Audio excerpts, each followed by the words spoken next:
Fortunatianus was an important person. He was Bishop of Aquileia in the middle of the 4th century.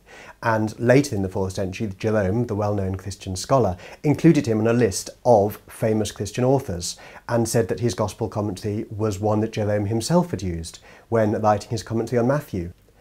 But this commentary was lost for 1500 years until 4 years ago, Lucas Dorfbauer, an Austrian scholar, rediscovered the manuscript in Cologne Cathedral Library.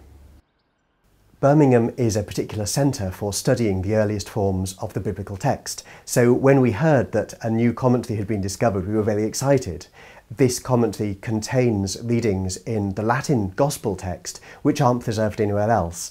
So when I heard about this, I contacted Lucas, and we've been working together for a number of years. What's interesting about this commentary is that, firstly, it relies on earlier Greek sources that haven't been preserved, taking us back a couple of hundred years more, but also it gives us details about everyday life in Italy in the 4th century.